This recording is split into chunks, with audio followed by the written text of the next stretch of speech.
Good afternoon. Welcome to the Woodrow Wilson Center. And I also want to welcome those that are in the online audience.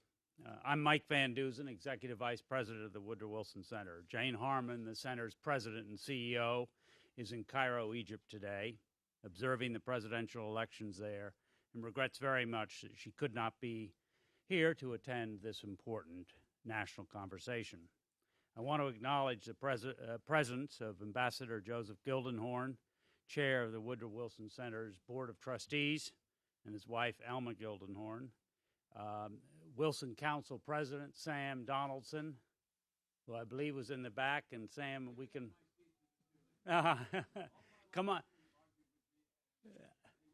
Sam, come on up front, and we'll find a seat for you here momentarily. There's one right up here.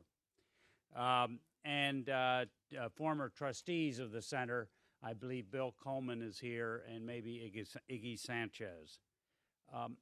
As a living memorial to the 28th President of the United States, the Wilson Center tackles critical global challenges by providing an essential bridge between policy making and practical ideas drawn from the world's finest research, analysis, and honest, nonpartisan dialogue. Today's national conversation, the 10th in the Center's signature series, will take a close look at U.S. Russian relations. The Wilson Center's Kennan Institute provides extraordinary leadership on issues dealing with Russia, thus making this a natural place for convening this meeting. It has been 2 weeks since Vladimir Putin was inaugurated for his third term as President of the Russian Federation. Whatever else can be said about Russia's presidential election this past March or its parliamentary elections last December, the least we can say is that they were not free or fair. This is hardly news. Russia has not had many, if any, free or fair elections by Western standards since the dissolution of the Soviet Union just over 2 decades ago. What is news is that these elections were followed by mass protest demonstrations by tens of thousands of Russia's emerging professional middle class. It is encouraging that these protests were peaceful, and it is even more encouraging that they were allowed to go forward at the time, though more recent protests have met with less tolerance. It remains to be seen whether this pressure by Russian society on its government will translate into concrete progress, such as lowering the prohibitive barriers that prevent opposition parties from registering for elections, or even restoring the direct election of Russian governors. Former Wilson Center scholar Anders Aslan wrote this week that Prime Minister Medvedev's new cabinet has the potential to push through badly needed reforms, and quote, he suggests, a much greater and more positive political change is in the offing than one could have hoped for, maybe in the offing than one had hoped for. But even if positive political change does not pan out in Russia, it is clear that President Putin will not quite have the unchallenged control in his third term that he enjoyed in the last decade. From the administration's perspective, one of President Obama's priorities upon entering office was the reset of U.S. Russian relations. That effort paid off in some areas, such as the passage of the New START Treaty and securing now vital supply routes to our forces in Afghanistan. I'm sure our panel will discuss the implications of Russia's invitation to join the WTO and the implications that accession will have on American policy and those companies active in the Russian market. Whether or not the reset continues, there remain areas such as missile defense where Russia and the United States simply disagree. The responsible thing to do is to keep negotiating, minimize those disagreements as much as possible while building on areas of mutual interest, and there's no shortage of those. I will close with one such example. Senator Mikhail Margelov, the chairman of Russia Federation's Committee on Foreign Affairs, Senator John Kerry's Russian counterpart, spoke eloquently from this very stage last November about U.S. Russian transition from the Cold War rivalry to cooperation in Asia, in Africa, and the Middle East. The most significant outcome of this cooperation to date has been the emergence, with Russian and American assistance, of the new state of South Sudan. He noted that Russia and the United States also coordinated, if not always agreeing, on developments in the Middle East over the last year. We need that dialogue, better still, cooperation, to continue in the weeks and months ahead, especially on Syria and Iran. So while the U.S.-Russian relationship is complex, it also abounds with promise, unrealized expectations, and disappointments. Today, the Wilson Center is privileged to convene one of America's greatest political scientists and strategists, Dr. Brzezinski, to deliver remarks, after which Susan Glaser, the editor-in-chief of Foreign Policy magazine and former co-bureau chief for the Washington Post in Moscow, will moderate a first-rate group of experts as we explore Putin's return and the U.S.-Russian reset in greater detail. It gives me great pleasure to introduce Dr. Zbigniew Brzezinski. Dr. Brzezinski, of course, served as National Security Advisor to President Jimmy Carter from 1977 to 1981.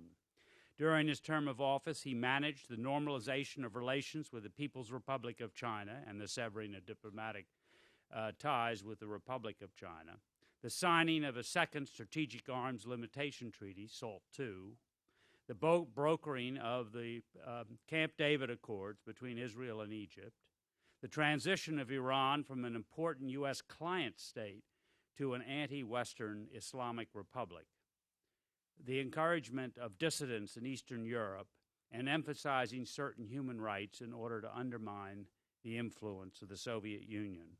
He is currently the Robert E. Osgood Professor of American Foreign Policy at Johns Hopkins University School of Advanced International Studies here in Washington, in addition to being a scholar at the Center for Strategic and International Studies and a member of various boards and councils.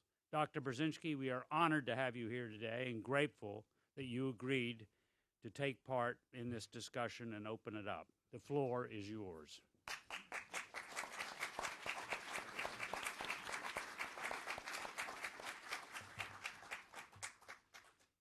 Ladies and gentlemen, good afternoon. I'm delighted to participate in this panel, and I look forward to a constructive and hopefully informative discussion. I would like to begin by just citing a little event that took place just very recently. The chief of the Russian General Staff, in the course of a conference dealing with security issues in Europe, made the following statement. Taking into account a missile defense system's destabilizing nature, that is, the creation of an illusion that a disarming strike can be launched with impunity, a decision on preemptive use of the attack weapons available will be made when the situation worsens. It's an interesting statement, and I'm sure some of you have noted it, although it wasn't highlighted very much. In effect, it said, preemptive attack. What was the U.S. response to it? It was rather interesting. It was practically no response. Now, what does that tell you? What at least tells me, and this is something which I want to use as the theme for some of my comments, is that the American-Russian relationship today confronts rather significant dilemmas of asymmetry. Here was a threat being made, which was politely ignored. It wasn't ignored, however, out of politeness. It was ignored out of certain subjective and objective realities. And these subjective and objective realities do create the dilemmas inherent in the contemporary American-Russian relationship. And that particularly applies to someone like President Putin, who is a man of strong feelings and strong views, and of rather, should we say, subjective perspectives on world affairs. For Putin, the United States, on the subjective level, is really the focus of his historical and international ambitions and resentments. He defines his goals very much in relationship to the balance of power and to the prospective futures of the United States and of Russia. He sees the United States as, in effect, capitalizing on an unfortunate historical development which produced the collapse of the Soviet Union. I'm sure most of you remember his famous statement to the effect that the disintegration of the Soviet Union was the greatest calamity of the 20th century. It's a statement worth pondering in terms of its meaning. Greatest calamity of the 20th century, which had World War I, in which millions perished, and the map of Europe was altered fundamentally. World War II, which was the most massive destruction of humanity experienced in the course of humanity's entire history, culminating in two transcendentally remarkable, if not desirable developments, namely the use of nuclear weapons against two cities full of civilians, and of course the Holocaust. And it was followed by a 40-year-long, debilitating and potentially very dangerous Cold War, in which we all faced together the possibility of a nuclear war, which, if it had erupted, would have probably consumed in the first 8 hours of the conflict about 85 million human lives. Yet the disintegration of the Soviet Union, according to him, overshadows that in its deplorable character. That tells you something. He also is deeply aware of the fact that today's Russia is neither the Soviet Union nor Imperial Russia. And he doesn't hide his regret that this is so, and he does indicate, in fact, in a serious fashion, that he would like to alter that reality. Now, that stands in rather dramatic contrast to the American attitude towards the rest of the world, for what it is worth, not always perfect, in recent years sometimes badly unilateralist, occasionally involving the use of force on dubious assumptions, but which nonetheless involves the United States in an ongoing and enduring relationship that is constructive with Europe, with China, with Japan, and in which Russia does not appear as the first on that list, but at best probably third or fourth. That is in itself a significant asymmetry in perspective. And of course it is expressed tangibly on several levels. Putin must be aware, and if he's not, his advisors, we know, are aware of the fact that the Russian economy today is highly unbalanced. Unbalanced in a fashion sadly reminiscent of Nigeria, for example. That is to say, a country which achieves enormous economic benefits from a one-sided economic undertaking which involves the export of a very valuable resource the world needs, but without commensurate social benefit on other aspects of social and economic development. It is an unbalanced economy, and many Russians are aware of it and are worried by it. It is also an economy which inherently produces enormous inequalities of wealth. And that condition is made worse by the fact that many of the beneficiaries of that unbalanced distribution of wealth exploit the opportunity to export their wealth to the West. And thus, it is not invested in Russia's own development.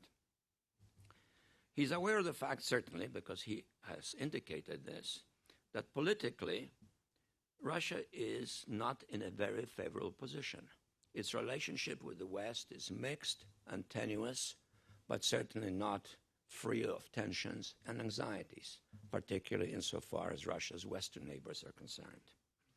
In the East, it is an ambivalent relationship with a power that is rising at the fastest rate of growth in human history and is reaching unprecedented levels of modernization, capitalization, transformation, namely China.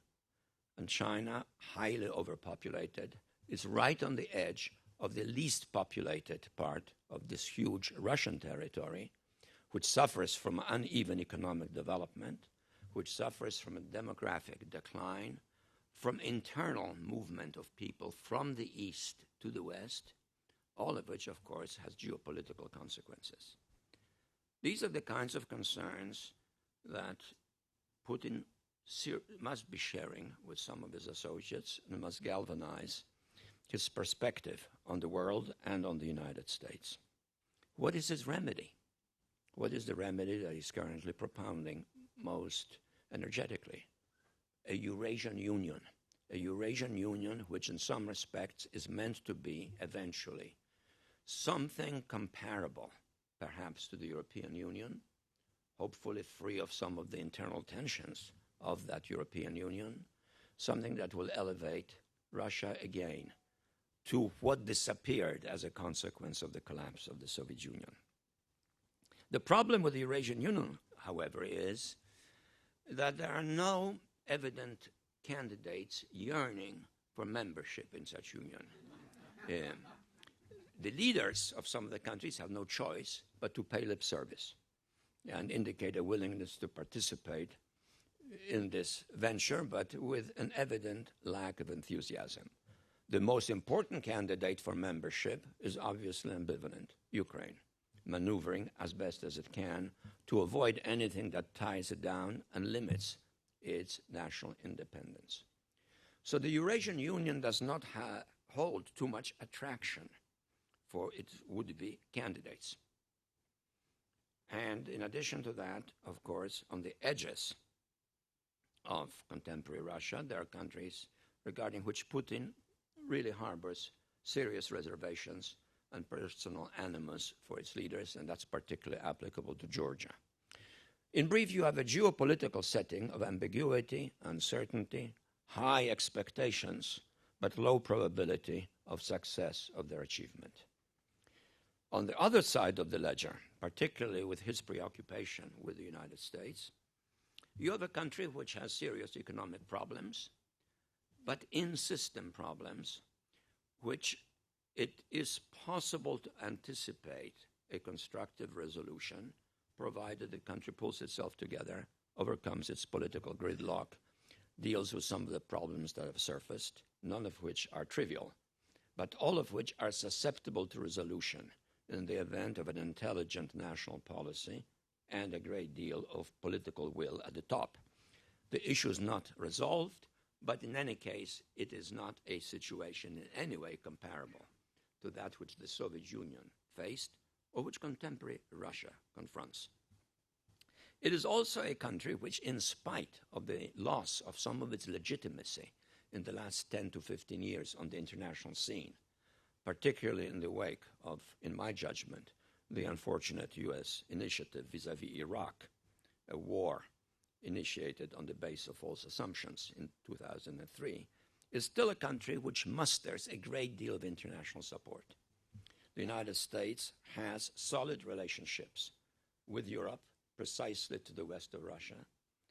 It is seeking an ambiguous partnership with China, which nonetheless commands the interest of both elites because of their respective realization that each benefits from a good relationship with the other. And it is a country that can muster coalitions when needed. NATO, in spite of its many ambiguities and weaknesses, stood together in relationship to the war in Afghanistan. And just the other day, a conference was concluded in Chicago, which Putin chose not to attend, but which much of the players on the world scene actively participated in. It didn't make much play on the international scene, but it is rather interesting to note that no less than some 67 countries chose to participate in this event at a high level, and they issued a declaration of 65 long paragraphs dealing with various aspects of the international scene, none of which made sensational news, but many of which reaffirmed fundamental geostrategic goals of the United States.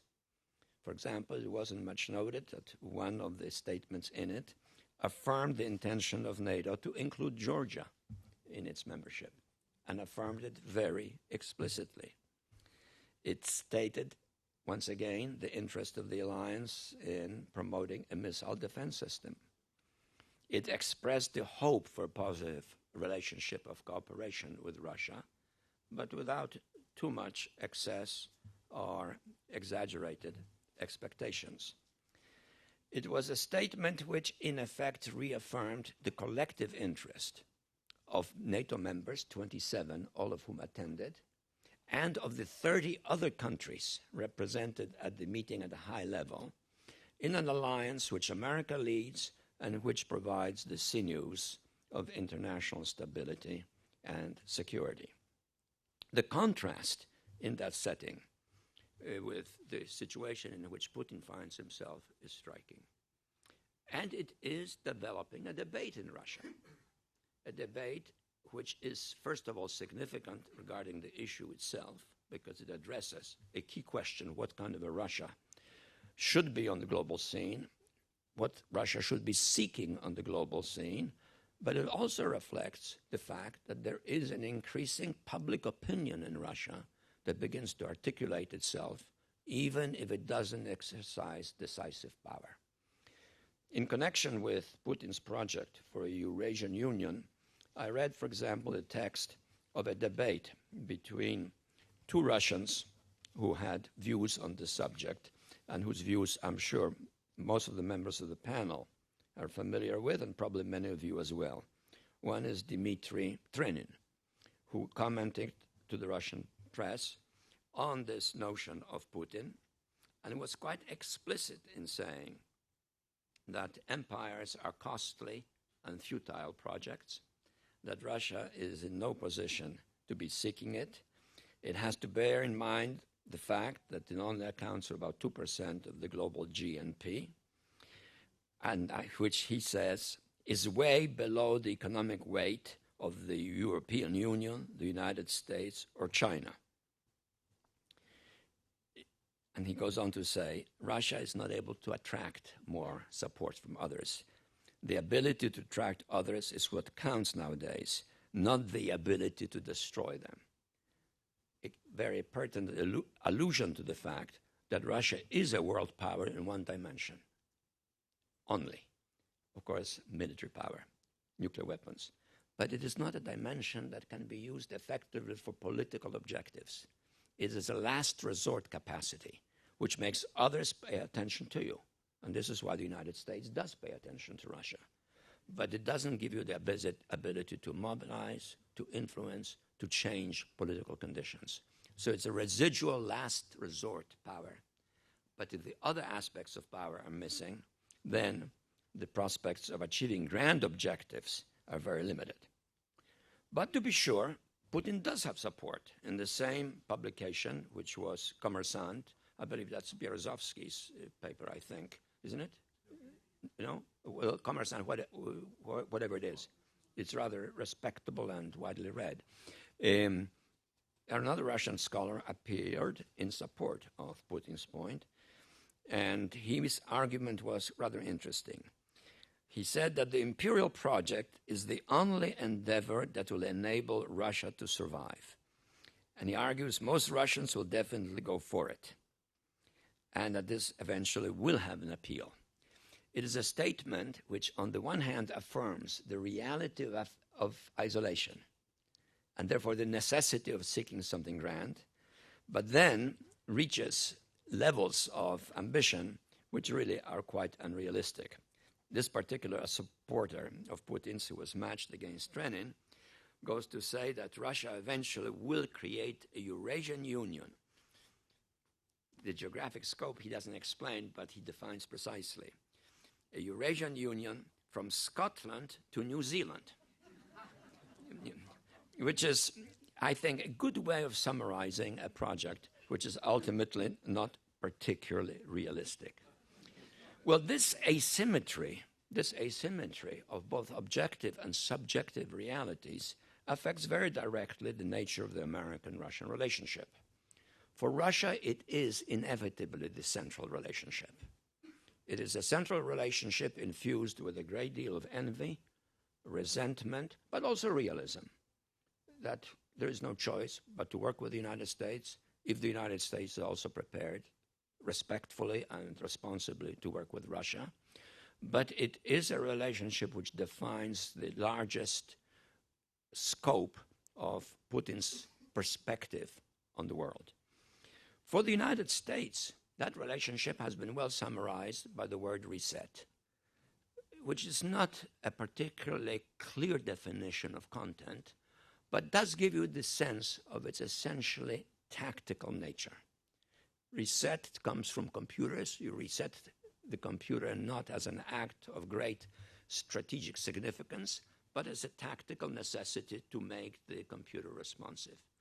You reset the American-Russian relationship in a fashion in which it is possible to increase the scope of cooperative undertakings, which meet the respective interests of each of the two countries, but you do not attempt any overarching relationship which would define the two countries as engaged in a central strategic relationship of genuinely global significance. So the reset arrangement pertains, for example, on routes of access to the war in Afghanistan, which is important and helpful. Trains passing through the Soviet Union with equipment for the American and NATO forces in Afghanistan, the use of Russian air bases, collaboration with the Russians in the process, perhaps benefiting also from some additional Russian experience. It means dealing, if possible, with the problem of Iran in a larger international setting in which Russia plays an important role as a veto-wielding member of the United Nations, and residually, in the background always, as a major military power because of its nuclear weapons, but not a decisive role. It's one in which its influence is important, as great as China, perhaps individually greater than of Germany, France, and Britain, though perhaps not collectively, and, of course, it involves a relationship with the United States. One can think of many other such examples, and that is all to the good, because it means that, at least from the American point of view, the relationship with Russia is not viewed as one of grand rivalry for global power, nor as driven by some otherwise unrealistic aspirations. It is a realistic approach to the situation as it is today, and it is premised on the longer-range hope that the situation in Russia will, in fact, evolve, thereby permitting a qualitatively different relationship to emerge over time. And I happen to be one of those who believes that in the short run, while Putin's domination of Russian policy in some respects involves a counterproductive set of consequences, though not destructive in any grand scale, in the longer run, Putin's influence on the future course of Russia will perhaps not be quite as great as it would appear today on the surface, given the centralization of power in his hands, given the grand scope of his ambitions. Putinism may in fact be already by now a form of anachronism, an idea and style of leadership associated with the past, not particularly relevant either to global conditions or to the specifics of Russia's own condition. It is also, quite to be perfectly frank, also somewhat handicapped by a curiously unserious set of attributes which it manifests.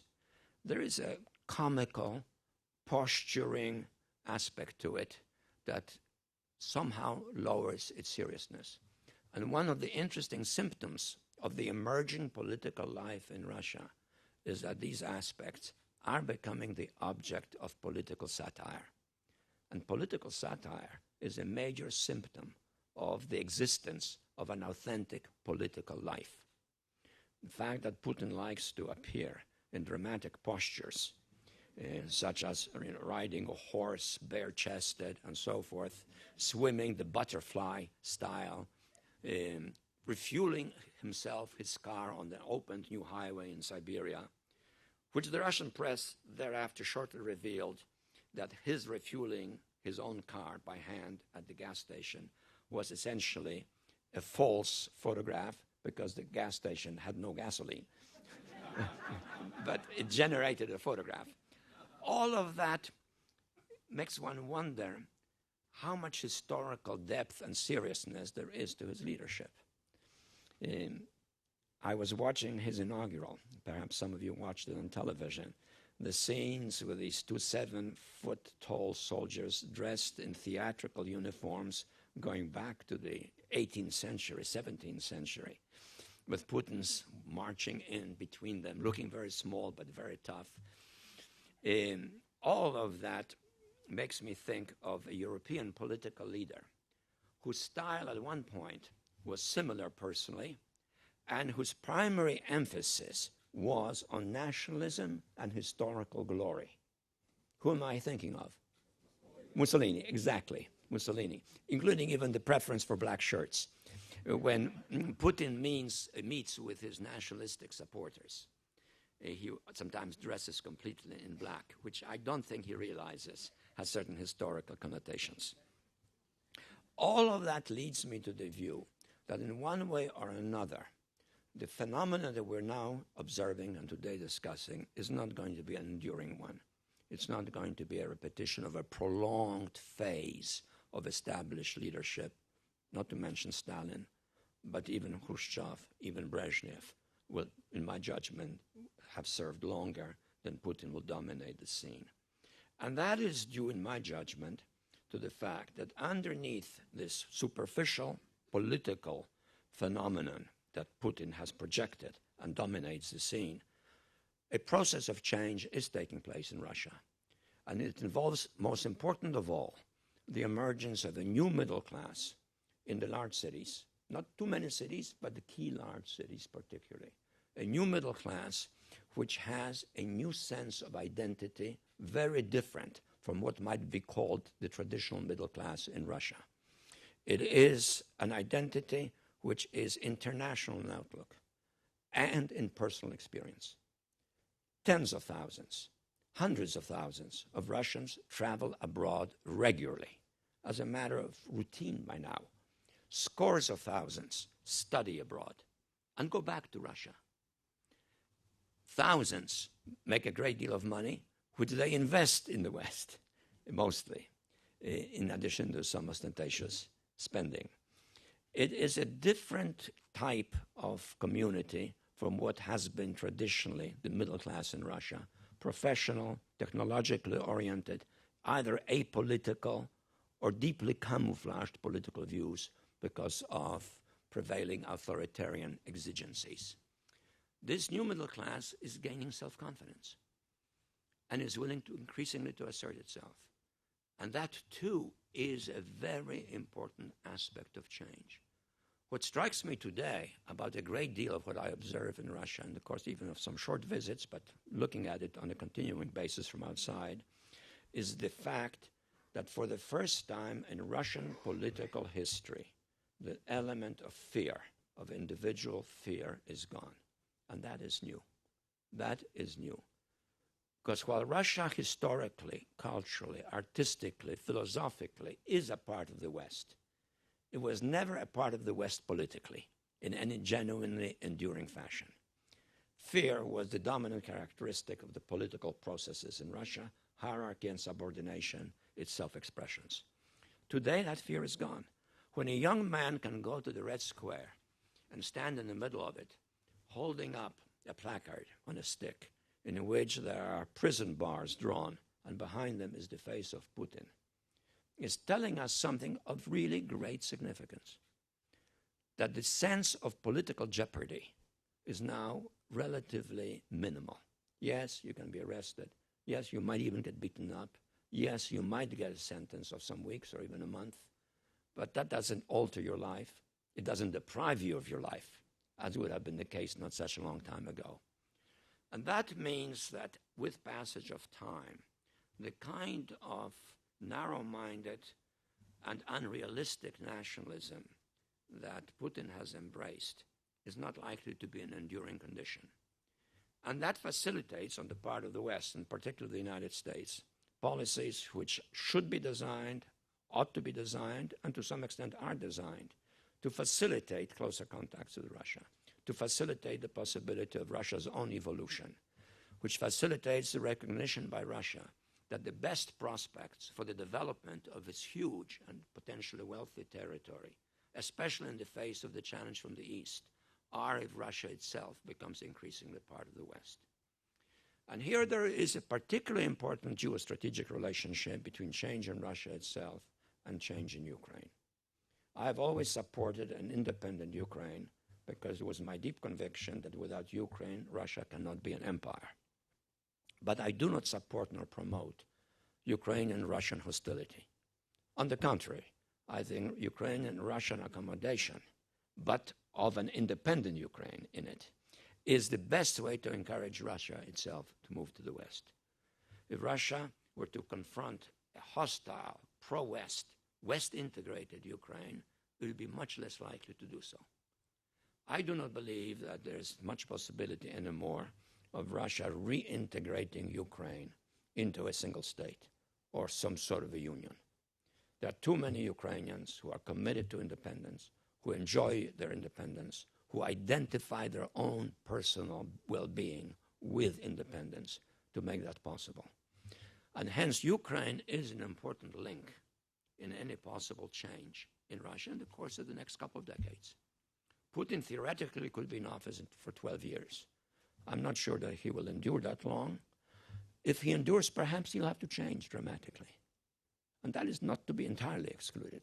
But I think Putinism, with its deep negative reactions to the asymmetries in the American-Russian relationship, and with its preoccupation with these asymmetries, is not likely to be an enduring and successful political leader. Hence my optimism about the future of the relationship, and indeed about the future of Russia. Thank you.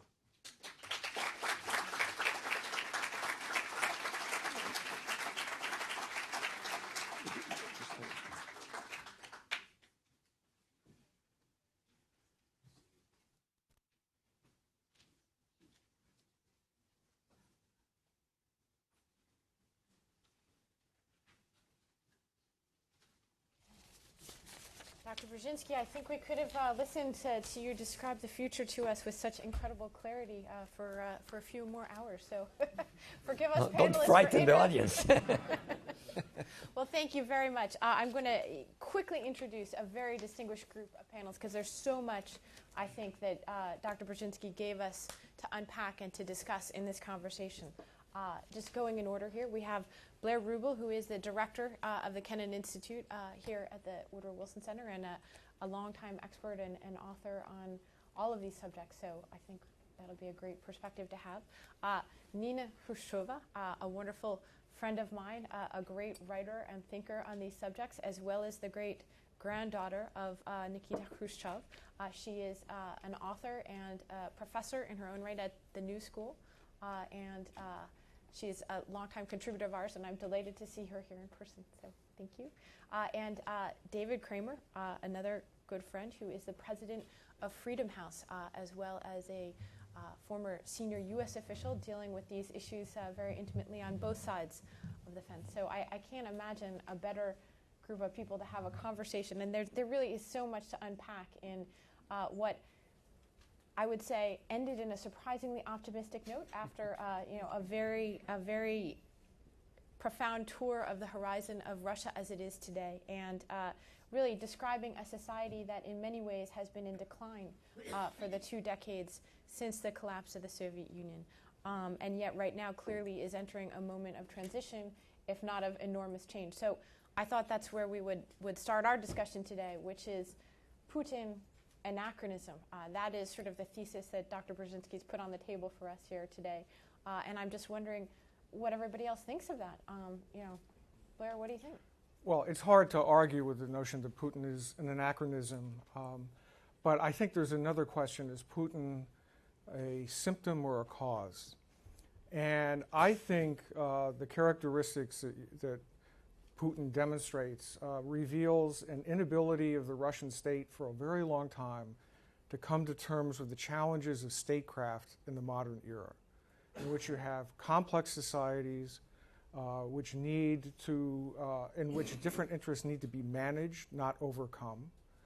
And what I seriously wonder is whether or not, when I say Putin is a symptom, not a cause, even if Putin were to leave the scene, how much evidence is there of any movement in the understanding of the Russian political elite of the flawed nature of their statecraft? Would the notion of a tribute state, in which those in power get to assume the wealth of the country, would that abate? This notion of unserious posturing, would that leave the scene? Would there be an acceptance of the diversity of interests in Russian society? And most importantly, and this goes to the imperial project has flaws in a kind of network post-imperial world, both internationally and domestically. Russia is made up of people who aren't just Russians. So I agree with everything that you said. It's hard not to agree with that, but I wonder which way the causal arrows go and whether or not there might be deeper historical challenges which still aren't being confronted, not just by Putin, but by the elite. So, David, if Putin is an anachronism, what's to stop him from a much more full-throated backlash against this forces of modernity and the emergence of an urban middle class, as Dr. Brzezinski said, that's willing to take to the streets? What if we don't go in the direction of political liberalization, but backlash? Well, first, Susan, if I can, thanks to Woodrow Wilson and Blair and Kennan and Dr. Brzezinski. Great set of remarks. I really enjoyed listening to them. I think Putin is a hostage of his own system. I think all things considered, if he could, he'd like to go live next to Roman Abramovich in London and enjoy the Could he afford it, I think, I think he could very easily afford it. Oh, yes. I don't think there's any doubt about that. I'll cite a public source, which the Sunday Times a couple weeks ago said that Putin was worth $130 billion. Billion dollars. Last I checked, that's bigger than his official set. 130. They show how? They didn't show how, at least. There was no chart that I don't think you can show how. It's more than you and I make. Yes. And so the problem is that the system that's in place, and I think we do have to distinguish between Russia as the country and the population and the leadership. The system that the leadership has created is a thoroughly corrupt, rotten, and rotting system. It's a system that combines a dangerous combination of arrogance, assertiveness, cockiness, confidence, but also paranoia, hypersensitivity, and insecurity. And Putin needs to stay in power. He can't afford to give up power if you oversee such a corrupt system. And I think that's where the dilemma is really going to come, because so much is at stake that there really is great concern about relinquishing not only the power, but the wealth that has been accumulated over the years, and risking having a new system come in that might take a look at the system in the past. So I'm not going to put you down in the optimist column then. Not yet. Nina. Well, I'm somewhere in the middle. The greatest thing about Russia is that it has been around for so long and it's so big. Now we have artificially 9 time zones versus 11, but basically it's 11. So whatever you say about Russia, you can almost never get it wrong, because it would be he's a hostage, he's a cause, he's a problem, he will continue, he can't leave. All these things work through.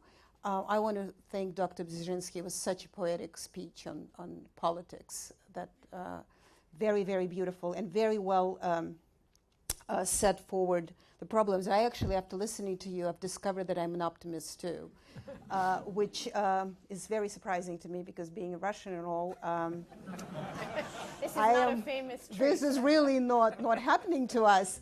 But it is, I mean, he is that naked king that as of last 2 years, Russia has discovered the Byzantium project did not work out. I mean, those of you who visited remember that even a couple of years ago, you would walk around Moscow and you would feel that it is Byzantium with the Mercedes and supermarkets, because that grandeur, the feeling of grandeur was everywhere.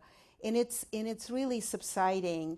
And I think I absolutely agree that ultimately is going to do Putin in, because as I don't know if you followed, you remember when he was running for president in March 2012, he really insisted on a symbolic tank. He really wanted to be on the tank. He wanted to stand on the tank. I mean, that symbol speaks to him.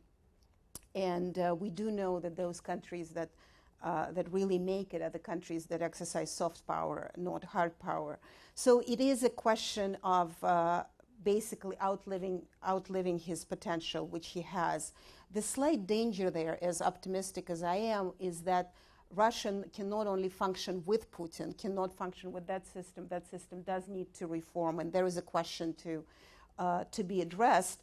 But frankly, I am, as an optimist or a pessimist, I guess, I'm not a believer that Russia can function territorially the way it has set up. I think the system is the territory. I mean, it is really a geographical oxymoron that in modern terms really is a dysfunctional entity. I mean, you mentioned China, that it pushing from the east, and in fact, on the border, the Chinese really did take over. I mean, they have kindergartens, they have things that the Russian system, the hard power system, doesn't provide. There is a question of Chechnya, which is a continuous question. And just to conclude, I absolutely agree that Russia's future is with Ukraine, much smaller Russia, something that was the Kievan Russia type in the 10th century. I think that's when Russia may start moving forward. So just to go back to our two optimists then in the group, if I can keep calling them that just for a second, I was struck in talking with some high-level visitors from Russia right after the inauguration. And, here in Washington, right, hope springs eternal when it comes in some ways to our dealings with the Russians. And so this was a group that was very eager to hear how is things going to be different from the Medvedev government. What about the new cabinet? What about this? And, these Russian visitors really were quite frustrated with this line of questioning, and they just said, listen, this is a system with one man, he's in charge, it doesn't matter, why do you keep asking us about Medvedev, why do you keep asking us this? There's one guy, and his direction that he's turned is back. He's turned back to the USSR. And so I guess my question is, how long of a view is it in terms of your optimism about where political liberalization in Russia is headed? How much do you foresee the potential for a serious retrenchment before that comes? Well, I've just published a book, in fact, in which I do outline what I call a strategic vision for us in terms of both the Far East and the West. And in the Western part, I talk very specifically about trying to draw Russia into the West very deliberately, and to do so via Ukraine, also do so towards Turkey. And I think there are some interesting parallels as well, differences between Russia and Turkey. Both of them have been undergoing a revolution from above for 100 years. Mm-hmm. It so happens the Turkish one is much more successful and less bloody, less costly in human terms. The communist revolution in Russia, ambitious, was extraordinarily conscious in human blood, and particularly in human intelligence. Something which is absolutely, I'm sure, inconceivable to any American, and probably most of you will think I'm inventing it, but I'm sure you know there are these archives now which are open of the secret police. And the archive for 1937 is particularly interesting because that's the year in which instructions went out from Moscow to the provinces, to the different oblasts, Leningrad, all the way to Vladivostok, specifying the number of enemies of the people that should be taken care of in these different regions by a certain date, literally in how many thousands, and indicating what proportion of them should be subject to the supreme penalty, which is death. So these were verdicts of death sent out to local public officials, indicating how many in their areas of responsibility should be liquidated and how many should be shot. And it's interesting to get the returns, the responses from them. They all respond, of course, very affirmatively. They all report fulfillment of plan, but some complain that the figures given them are too low, that more should be executed.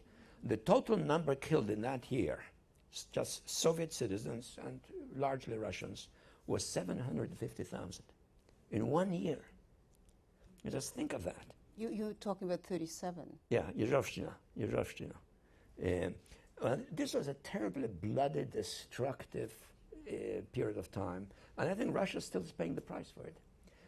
In that setting, Putin's power rests to some respect on residual intimidation, on rising nationalism among some less educated members of society in smaller towns, and on 2 or 3 major political power pillars.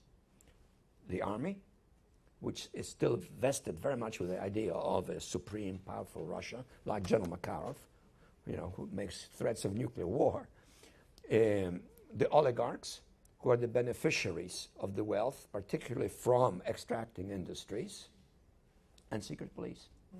Well, that gives them a certain amount of continuity, but it's without social foundations anymore.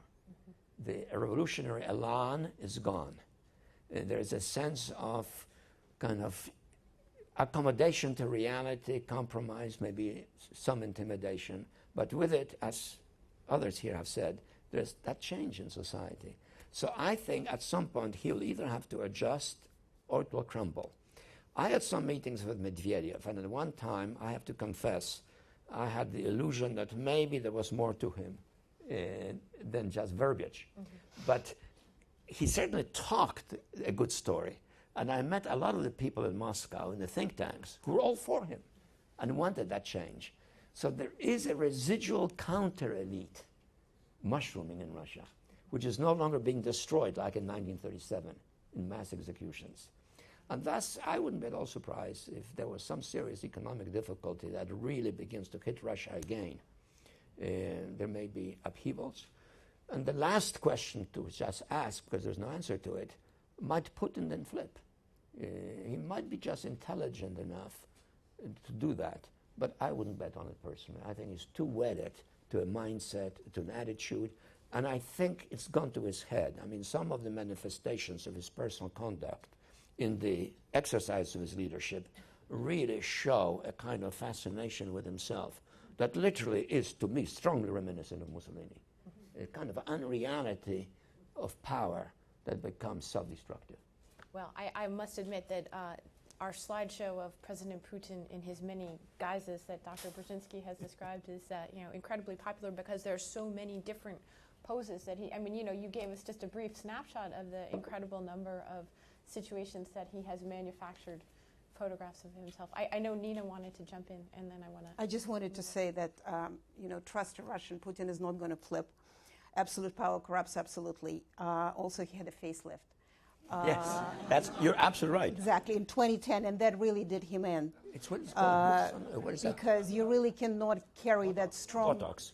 But no, he had a serious facelift with a whole circle. I mean, I don't know the terminology. I talked to someone, I don't know, I'm not disputing it, but I talked to someone who sat next to him just the other day, and that person told me his face is just totally kind of pulled back. I'm so jealous. I mean,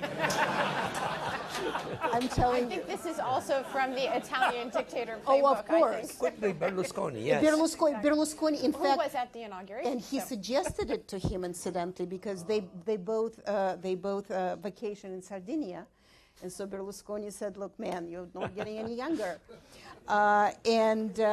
So Putin does have that. And, you really cannot carry a strongman persona when you're as vain as we love Elizabeth Taylor. But there's a certain type of vanity. Whatever works in Sardinia really doesn't work in Siberia. So I think that quite... played. They did him in a bit, so he's not going to flip. And Medvedev is an empty symbol. His name speaks for itself. You know, the symbol of Russia is the bear, Medvedev, and so we have a tiny little thing as a symbol. So I think it's going to be, I'm glad that you mentioned the cabinet, which Putin, he couldn't even make it to, as you know, to Camp David. He was so busy reshuffling his empty chairs on the Titanic, moving ministers to his assistants and whatnot, which is very Brezhnev-like. It really was very Soviet-like when you flip culture and agriculture as if horticulture just makes it all acceptable. So that is not going to happen. But I think what is going to happen is that the situation, oil goes down or some other economic problems would really hit the Sochi, the Olympics, the coveted Olympics that Russia got, is going to go badly or not going to win or something. And I would give Putin probably about 2 more years, 2.5 more years. And then it would be the pressure from all the protests that are not going to subside because we are very slow in getting to the streets. But once we do, we really just stay there.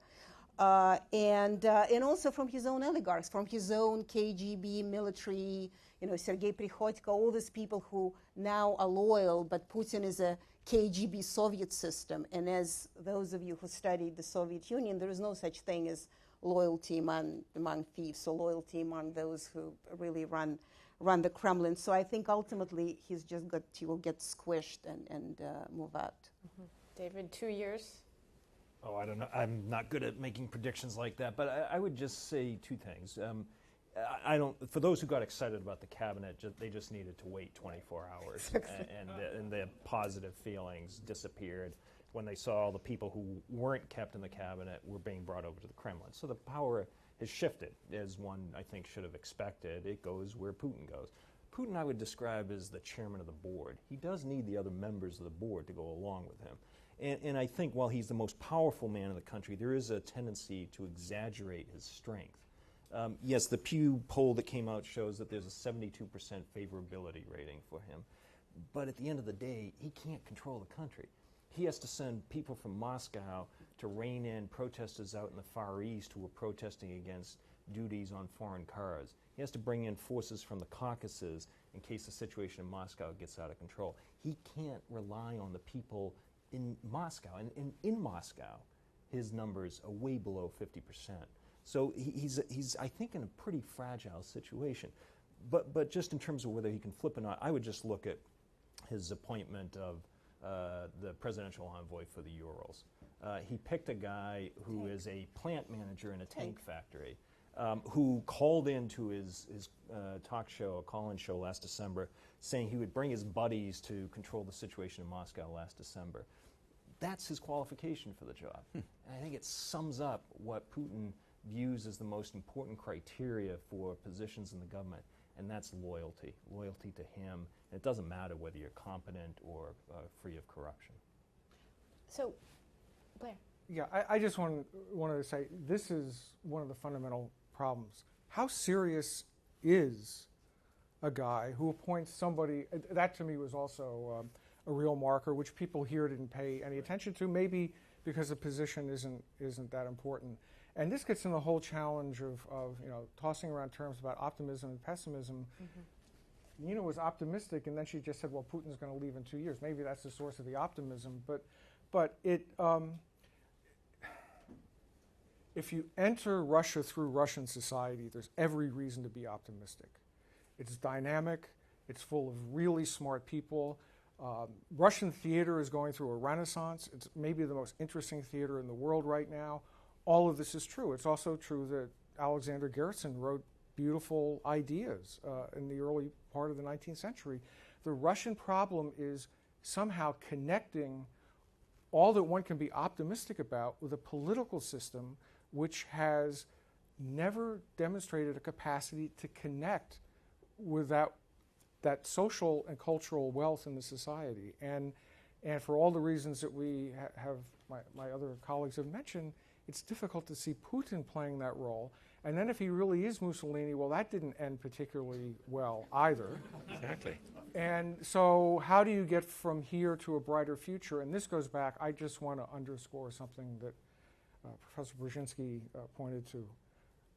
The legacy of Stalinism and the violence that was inflicted on that society is something which people here really can't grasp. We're going around accusing different American political figures of being communists and socialists. We don't have a clue what that really means and the lasting destruction to that society of that period. And until and unless Russians get serious about their own history, I don't see how you begin to find a stable way forward. That's a very important point.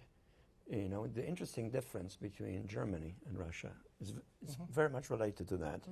For better or for worse, the Germans have internalized and accepted the fact of some sort of mysterious collective historical responsibility for the crimes of Nazism. It's a very painful thing to do for any people.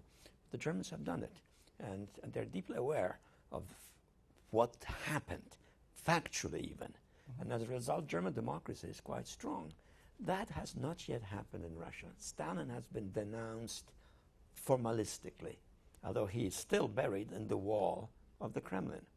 Would you ever think Germany was a democracy? Would you ever go to Germany feeling you're visiting a democratic country if in the middle of Berlin there was a mausoleum to Hitler? There is a mausoleum to Lenin, who started that process in which literally millions of Russians and others were killed. There has been this kind of a psychological lid on that experience, almost as if fear was transmitted by grandparents to their children, to their grandchildren. People prefer not to talk about it. There's no desire to find out who did what. There's not even a list of the leading criminals, other than, of course, you know, Stalin, Beria, and a few others. There's just not awareness of it. It's just, you know, these horrible things happened, but they kind of are pervasive in the society and intangible. I think one of the signs of change will be when really historiography in Russia touches fully, when the documents are opened up, when the archives are opened up fully. And that hasn't happened yet. And in fact, the living memory is going to fade. Really, the next few years are key in terms of you know, people being able to look in the eye of this. Susan, can I just very quickly mention? I think along the lines of what Zbigniew and Blair have talked about, we shouldn't automatically assume that the alternative to Putin is going to be something from our perspective that will be better.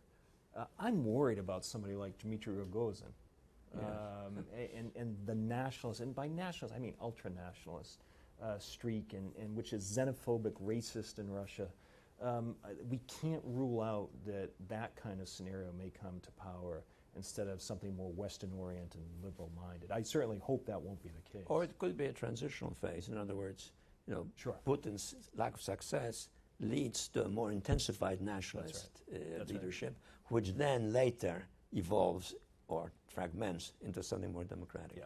So I want to make sure that we leave time to get to the audience questions, but just quickly I want to go around our panel and ask about something else. Dr. Brzezinski, I think, made an important connection between Putinism and its need and to identify as a rival of the United States, if not an enemy, that it's very much connected with this outward-looking questions about Russia's great power status, that it's very much connected and obsessed with the United States in a way that we here in the United States actually have moved on very significantly over the last 2 decades. So what are the consequences of that, do we think, in terms of U.S. policy toward Russia? You know, we've just come out of this reset period. Nobody's sure whether that tactic is a one-time only use of the computer's reset button or whether it applies in the new Putin era. We have a Republican presidential candidate, Mitt Romney, who has clearly disagrees with Dr. Brzezinski and thinks that Russia is the greatest geopolitical threat the United States faces right now. Just very quickly, I'd love a survey of our panel on this, and then we'll get to your questions. I think we have to be careful not to inflate Russia's importance. We come across as needing this relationship much more than they do. I think we did that in the arms control negotiation. I wasn't opposed to the agreement, but we came across as needing it more than they did. We came across as wanting Russia to join WTO more than they did. And as a result, President Obama, I think, has spoken to or met with Medvedev more times than any other world leader. I think that's disproportionate to where he should be focusing his energies and efforts. Have there been payoffs from the reset? Absolutely. I would not stand up here or sit up here and say it's been a total failure. But I think the administration has oversold the successes of it, and I think they have inflated the importance of Russia in an unhealthy way, to the point where there was so much invested in the Obama-Medvedev relationship. Now we're looking at the Obama-Putin relationship, and we saw what happened at Camp David. Putin decided it wasn't even worth his time to come. I'm going to say, you're calling it a relationship. They have to meet before it can be a relationship, I think. Nina, what do you think? I think that that actually what really riles Putin is that he knows, for all his posturing, he wants Russia to be important. He knows it's not as important as it was, and certainly on the fourth or fifth or whatever part of the agenda. And that's why he clings to the old formal symbols, because he remembers that at the time of Stalin, these things matter. That's why Russia size matters, because only this way it can really make an argument, make it useful or not useful. So honestly, my hope was the dissolution of the Soviet Union in '91, which was, as according to Putin, was a huge calamity. I actually think that for Russia to move forward, the way it functions now, the way it exists now, geographically, politically, systemically, whatnot, it's not going. We are going to be sitting here 10 years from now discussing the same thing, regardless of whether Putin, liberal reform or non-liberal reform. I think Russia's future is not only reforming its system, not only reforming its psychology, but also reforming its geography. Mm-hmm. I think we just witnessed an outburst of almost pathological anti-Americanism during the campaign, which wasn't just in pronouncements, but actually, I think Americans who are engaged in Russia on a daily basis felt it as well. And I think that that's a signal that we are a problem, and we need to protect our interests, but also perhaps back off a little bit and recognize that Russia has to come to terms with its place in the world and with our place in the world, as at some level we do too. Dr. Brzezinski, do you see Russia as a campaign issue? Well, it's a campaign issue because it's been made a campaign issue, particularly by Romney, but it doesn't have too much bite. I think the disparities in the asymmetries are so obvious that most Americans are not excited about Russia.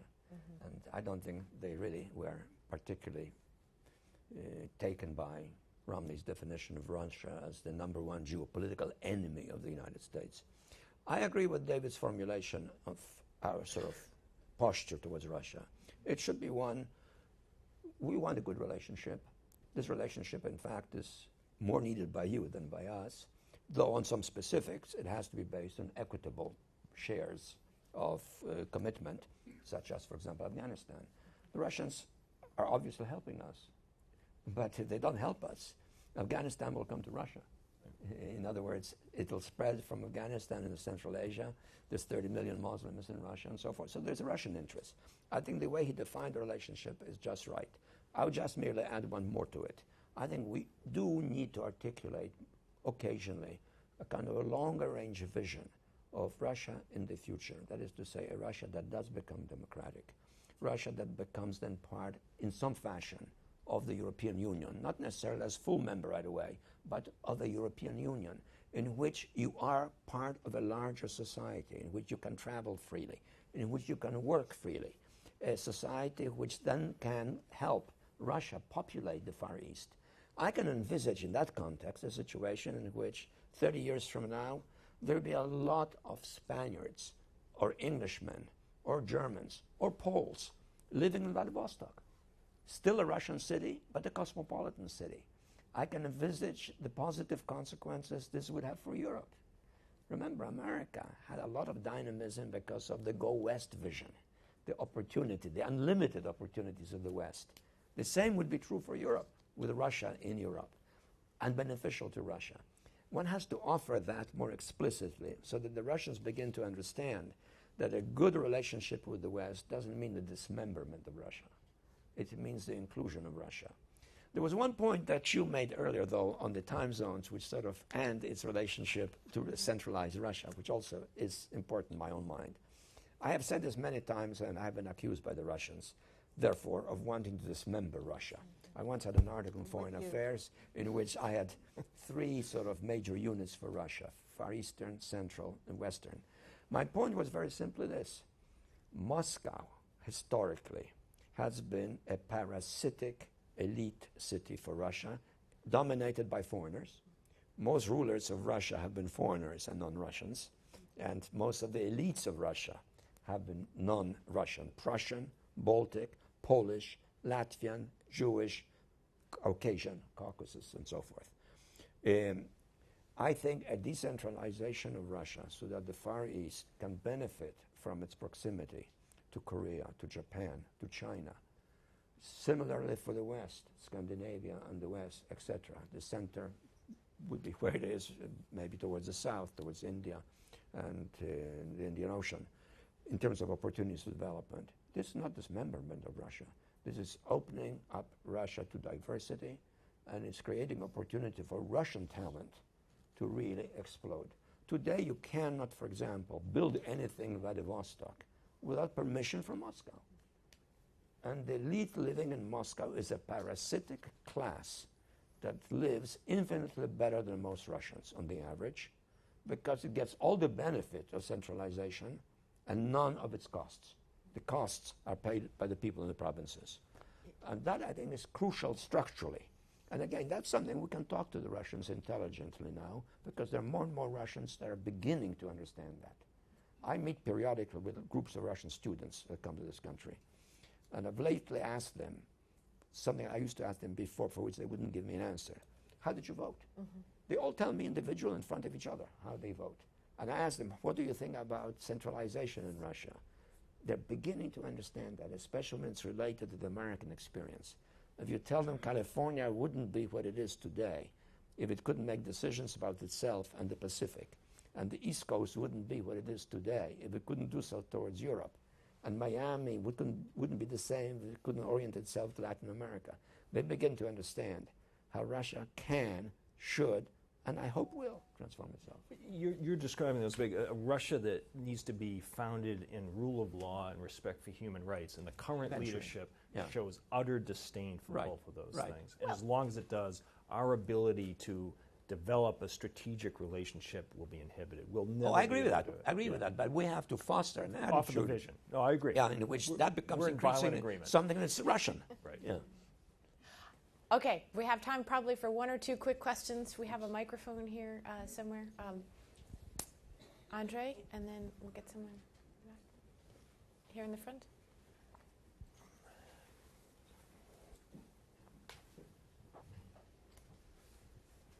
Thank you. One short comment and one question. Comment concerning this phrase about this gravest calamity of the 20th century that have been mentioned by both Dr. Brzezinski and Nina Khrushcheva. Just for objectivity, the real author of this phrase is not Mr. Putin. I'm sorry? The real author of this phrase is not Mr. Putin. It's just, for him, it's just repetition, or if you'd like, plagiarism. The real author of this phrase is Yegor Gaidar, who has written this word 9 years before that, and who has informed about his view, Mr. Putin.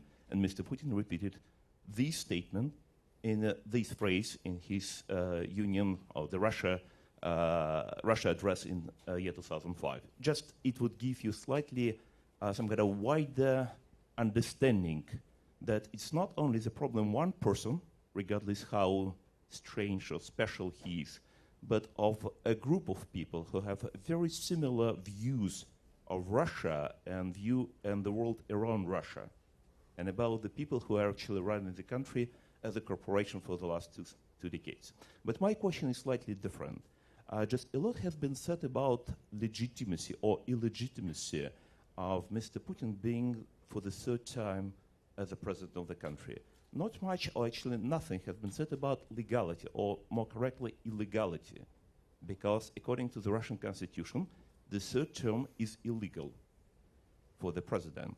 So it's not a question about what the Russians do view this situation, But what the distinguished members of the panel would think U.S. political elite or U.S. administration should deal with a person who is being illegally at the position of the Russian president? Well, let me just make one point on the latter point. On the former, I don't really care whether Putin thought of the idea himself or whether he was repeating somebody else's idea. I still think it was a stupid comment. So, he can share it with someone else. It doesn't diminish it in terms of him. Insofar as illegality, I don't think you're right. The Russian constitution says that you cannot have more than 2 consecutive terms, but doesn't preclude another term. Am I wrong with that? This is very clear. This is Article 81.3 of the Russian Constitution that clearly says that one person cannot be more than 2 consecutive terms as the president. Yes, and it has a very clear understanding. Constitutional Court, in its decision in 1998, said very clearly, only 2 terms, that's all. Supreme Court of Russia in year 2001 has confirmed that it is a correct interpretation of the Russian constitutional law. Now about some kind of 2 dozens of the countries in the world do have the same provision, 2 consecutive terms, and that's all. In all countries, this provision is interpreted like 2 terms, and that's all. So that is why it's a universal understanding of this provision. And that is why, from the point of view of the Russian constitutional law, as well as from the point of view of constitutional laws of many other countries, it is illegal. Okay. Andrei, take it to a Russian court. Yeah. I'm afraid that we've already recognized. You know the response of the Russian court. So that is why my question is not about the Russian courts. My question about the attitudes of the U.S. political elite and I'd love to U.S. give politicians toward these. I think I'd love to give someone else a chance to ask a question because we only have a minute or 2 here. Do we have any other questions in the audience? Okay, we have 2 in the back there, and I'm going to ask you both to ask them so that we can try to get our panelists to answer. It would be helpful to identify. Yes, and can you identify yourselves as well, okay, who you're with? My name is Uroš Piper. I'm correspondent of Serbian National News Agency Tanju. My question is on U.S.-Russia relations, but regarding Balkan area. 3 days ago, Tomislav Nikolic, nationalist candidate, won Serbian presidential elections. And the first of world leaders who congratulate him was Vladimir Putin. He said yesterday that his first visit will be at Moscow. What do you think that this win will be on the how this win can implicate U.S.-Russian relations, and how this win can implicate on stability of the Balkan area? Thank you. Okay, great. And we'll take one more question, and then we'll go to our panelists. This young woman in the back here, in the orange.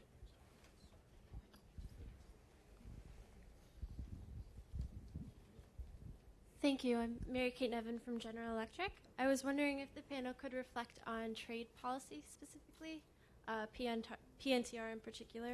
And I was wondering your thoughts on whether Russian importance to the U.S. is inflated in this case as well. Thank you. Thank you very much. It's about PNTR, permanent. the Jackson Vanik. Jackson Vanik and the Magnitsky belt. Yeah. Okay, so we're going to wrap up, and I'm going to ask each of our panelists both if they have any responses to those questions, and then if they have 1 or 2 final thoughts for the day. Maybe I'll respond to the PNTR question. I actually think that the continuation of our, we're realistically at a point where if we don't do something about rescinding Jackson Vanik, we're hurting ourselves. Mm-hmm. Russia's in the World Trade Organization. It's a done deal, and I think that it will be.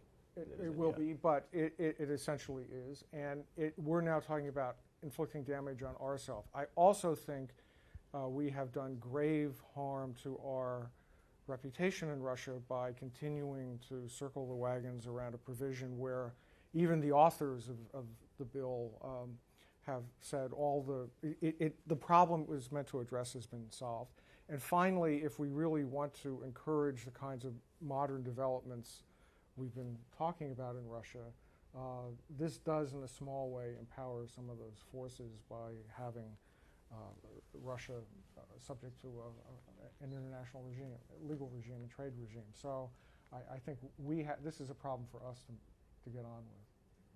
Nina, do you have any closing thoughts?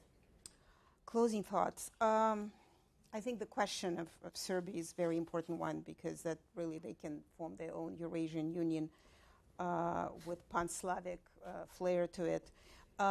It's going to pass. We know that, but the fact that it's still there, it's very disturbing. I just want to talk. I still want to stay on that geographical Byzantium or sort of imperial project. I think Dr. Brzezinski was very correct in saying that that whole geography is set up as an empire, and unless it is set up this way, the future is very icky. And to your point on the Ural super governor now, the one who makes tanks, actually it is a very important region, because that is the division of Russia between East and West, and putting there a man who makes tanks rather than somebody who can actually develop it to a ski resort, that is your European project. Can you imagine? It beats the Alps hands down. That I think this discussion is going to continue and pretty much would take the same shape years from now. I think that's what we should be looking at. I'll sort of close by answering your question about PNTR. I mean, trade with Russia is minuscule in relative terms. It's $10 billion. The Peterson Institute did a study that if we granted PNTR, trade might double over 5 years. Who knows? The biggest impediment to U.S. investment in Russia is lack of rule of law. And lack of contract sanctity and independent judicial processes to resolve business disputes. But I too favor lifting Jackson-Vanik. I have for years. I did when I was in the government. We tried to get it done in 2002, 2003, and then the Bush leg wars broke out over chicken parts.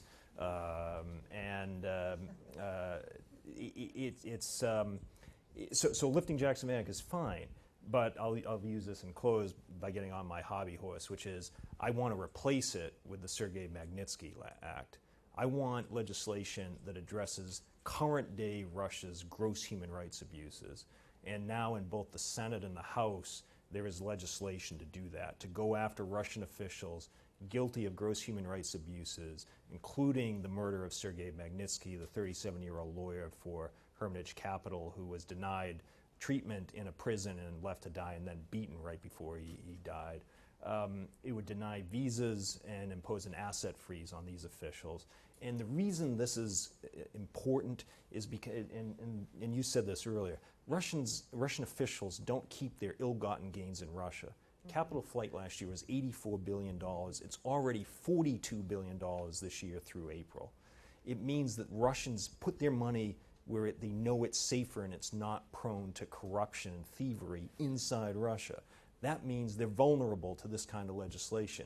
And it's why you see people like Lavrov and Ambassador Kislyak and others fly off the handle about this, threaten it's going to destroy the reset. Well, their defense essentially boils down to coming to the defense of murderers and human rights abusers. If that's what they want to stake the U.S.-Russia relationship on, I'm more than happy to meet them halfway. Dr. Brzezinski. I'm just fine. Well, I'd like to thank all of you in the audience, and especially not only our panelists, but Dr. Brzezinski. I have to say that having thought a lot about Russia over the last decade, I've learned a lot, and I'll be buying real estate in Vladivostok. Thank you.